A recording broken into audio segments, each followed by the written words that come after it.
Our group strongly agrees that technology is a force for equality in society. Through our opening statement, we will prove that technology has removed many of the barriers people have faced in the past. For example, not being able to read. It has also connected the world in ways previously unimaginable. An example of this is real-time video chats. And finally, we will prove that technology is not the problem, but rather the scapegoat. I am sure many of you have heard about the phrase the digital divide. This term is defined as the gap between individuals and communities that have access to information and technology and those that don't. To say the digital divide is non-existent would be a lie. However, I'm going to say that technology is not to blame. Technology has the ability to build a bridge over that divide.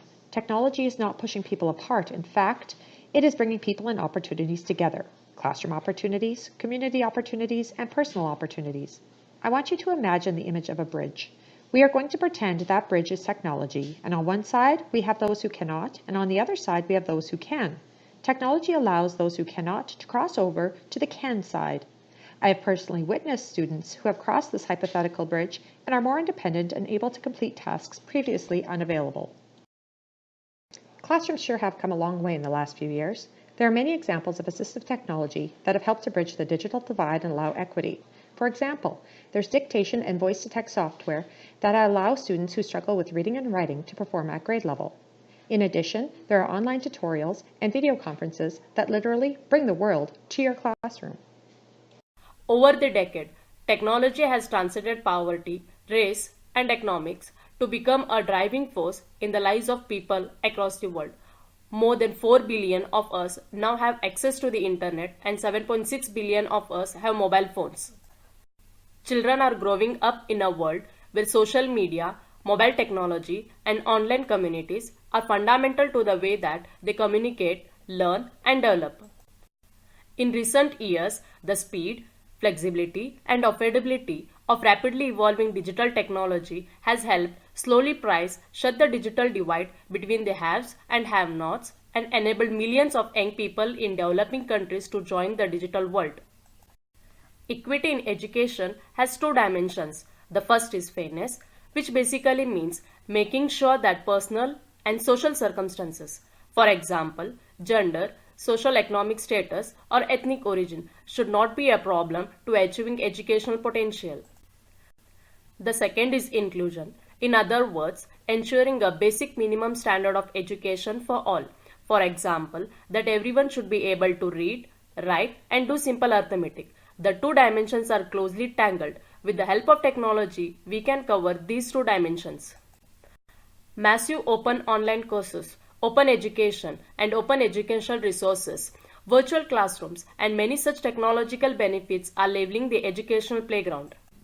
There was a time where one was supposed to get this education and knowledge by enrolling to the expensive educational institution. It was reachable for only privileged class, but today the whole educational arena has changed. The concept of open education and open educational resources has revolutionized the field of education. It has replaced the traditional classroom and made education free, affordable, flexible, and accessible to all. The digital divide is not caused by technology, but rather the cost of technology. Wherever there is a concept of money, there is a divide. The corporate sector are the ones controlling and making decisions when it comes to anything pertaining to money.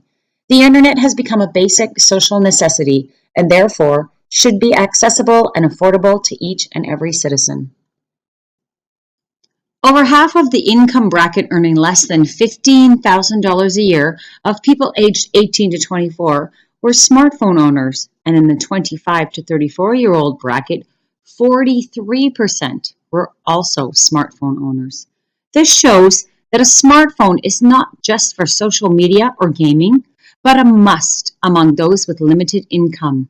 By making this piece of technology more affordable, the divide we see would greatly diminish. There are examples of nonprofits and startups, for example, One Laptop Per Child, a project in Ethiopia, that are beginning to pick up the slack and make this dream a reality. technology, and internet is constantly expanding and it can accommodate everyone irrespective of race, culture, socio-economic status, and break barriers.